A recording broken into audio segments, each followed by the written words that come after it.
Welcome to BurbNBougie's news recap. These are the articles that I found interesting for today. Let me know which ones resonate with you the most. Don't forget to like, comment, and share. So, I keep talking about these things and I keep bringing up news articles to support my assertion about the birth rate decline.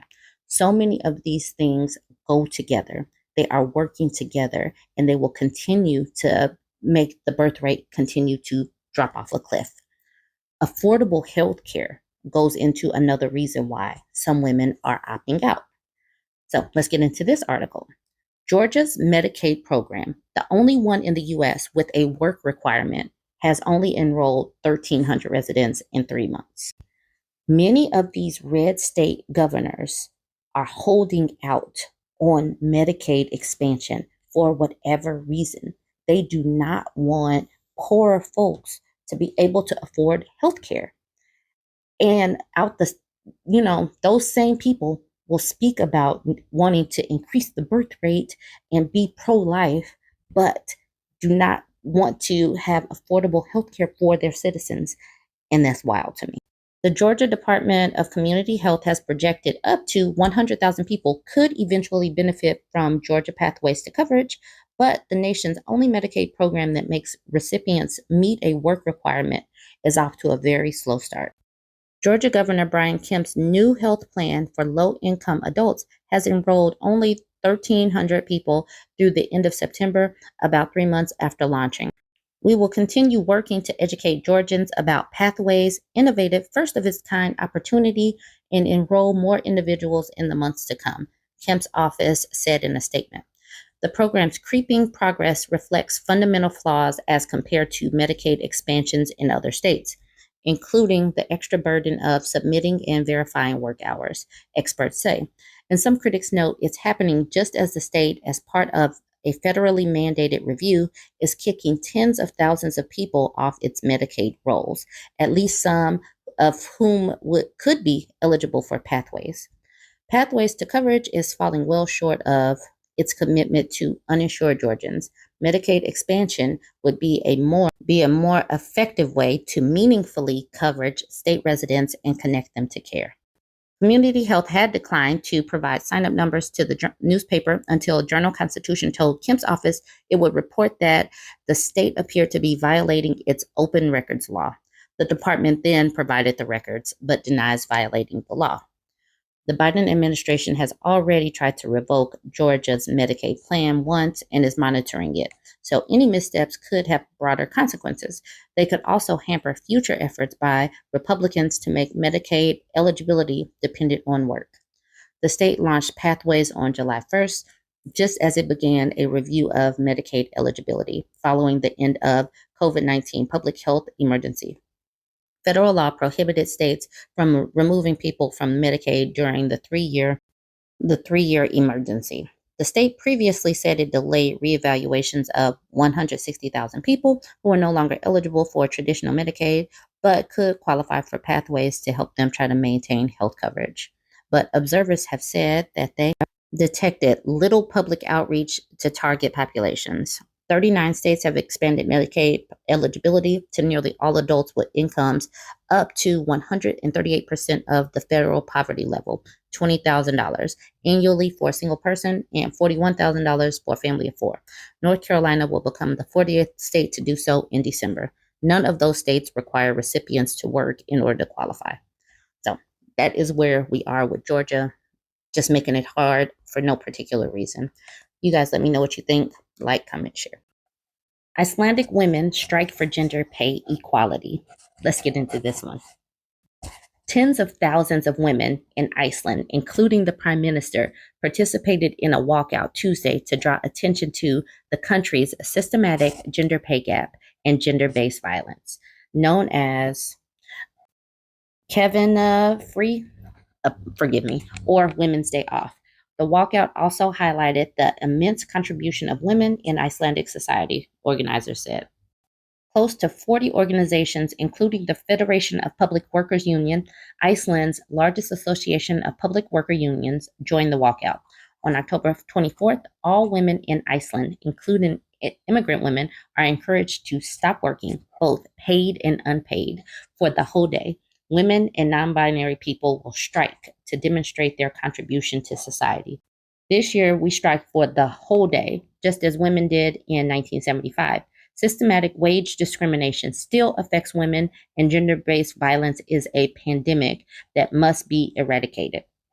Strike organizers called on women and non binary persons in Iceland to abstain from both paid and unpaid labor on Tuesday in an all day stoppage. Men were asked not to take part in the strike, but to show their support in action by taking on additional responsibilities in the home. Speaking to ABC News, Melanie Edwards' daughter, 24, a resident of a you guys are going to have to forgive me. I do not speak this language, said the turnout in the city was huge. I haven't seen the exact numbers. The main town square, the second biggest city in Iceland, is packed.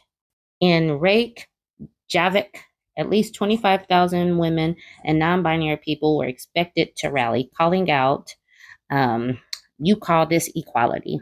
Just skipping down to the translation. You call this equality? On October 24th, 1975, almost 90% of women in Iceland went on strike to call for gender equality. The walkout was described as a watershed moment for Iceland, leading government leaders to pass the landmark Equality Act in 1976.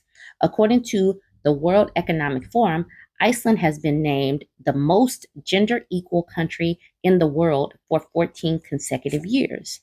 So this is wild to me. This is why this is wild to me. They are the most gender equal country, but they are striking because they know that there is still a wage gap that needs to be closed. It is the only country in the world to have closed over 90% of its gender gap.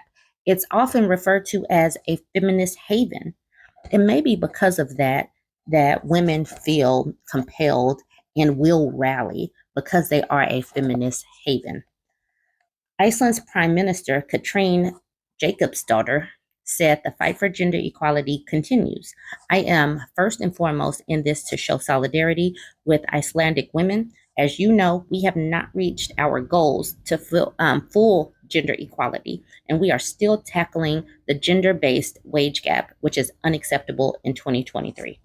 The gender pay gap stood at 10.2% in 2021, with the biggest disparity seen in financial and insurance economic activities, where the gap widened to 29.7%, according to Statistics Iceland. Wage distribution also indicates proportionately more women have lower paying jobs. Organizers flagged that immigrant women provide invaluable contribution to Icelandic society, making up 22% of Icelandic labor market. Their contribution, however, is rarely acknowledged in their wages among society. I am glad that they have the wherewithal to actually focus on immigrant women. That is amazing. I wish our country would follow suit because we do know that these women in our countries are also just as valuable. Despite all Iceland's progress, it hasn't reached full gender equality, is only ranked by WEF as having 91.2% of its pay gap closed, not 100%. For example, a study by the University of Iceland found 1 in 4 women in Iceland have been raped or SA'd. Vast of their cases do not go to trial. So there are some really deep issues that a lot of people do not realize. But like I said, it's still the most gender equal country in the world. But they know, and at least they are recognizing that they have work to do. Man, if only our countries and other countries could follow this example, where could we be? You guys go ahead, jump in the comments and let me know what you think. Like, comment, share. So, another state that is facing a dearth of obstetrics or labor and delivery departments and services, probably because of red state politics.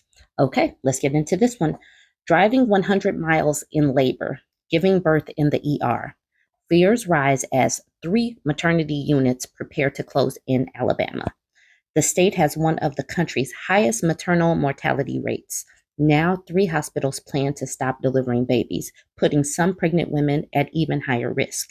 Now, if this state has one of the highest maternal mortality rates, Guess who is impacted the most? Black women. By the end of the month, 2 Alabama hospitals will stop delivering babies. A third will follow suit a few weeks later. That will leave 2 counties, Shelby and Monroe, without any birthing hospitals and strip a predominantly Black neighborhood in Birmingham of a sought-after maternity unit. After that, pregnant women in Shelby County will have to travel at least 17 miles further to reach a hospital with an OBGYN. And because the county, one of Alabama's largest, is bordered by another whose hospital also lacks an OB unit, some of those residents are also losing the closest place they could go to deliver babies. There's a sense of dread knowing there's going to be families who are now not only driving one county over, but driving through 3 counties, says Honor McDaniel, a director of maternal and infant health initiatives for the March of Dimes in Alabama. People in Monroe County, meanwhile, could face drives between 35 and 100 miles to a labor and delivery department. Trekking that far to give birth is not unheard of in Alabama, in which more than a third of the counties are maternity care deserts, according to the March of Dimes, meaning they have no hospital with obstetrics care, birth centers, OBGYNs, or certified nurse midwives. The state has one of the highest maternal mortality rates in the country. Only 3 others had higher rates between 2018 and 2021, according to the CDC. Alabama also has the 3rd highest infant mortality rate in 2021, according to the latest data available. Physicians currently or formerly affiliated with Alabama maternity units about to close fear the consequences for pregnant women and babies, especially if people are not able to reach birthing hospitals quickly enough in emergencies. People are going to show up delivering in the ER, and you're going to have bad outcomes, said Dr. Jessina Cooper, an OBGYN who formerly worked at Princeton Baptist Medical Center, the Birmingham hospital closing its maternity services. If you show up with a very premature baby and deliver in the ER, you don't have a NICU, you don't have an obstetrics team. Things aren't going to go well. The closures comes as the need for obstetrics care in Alabama is anticipated to rise as a result of smorgasbord laws. The state also has banned almost all smorgasbords since June 2022. And you're seeing this trend. These policies are running people out. They're running nurses, they're running physicians that offer women care out. And it's not just impacting reproductive care and smorgasbord. It's not. It's impacting women and babies in general because it is taking away these people who would typically help all of these situations. And you got people going on Fox lamenting folks not giving birth and wanting to have babies, but they keep putting these policies in place that make it almost impossible to have this care because this is all interconnected.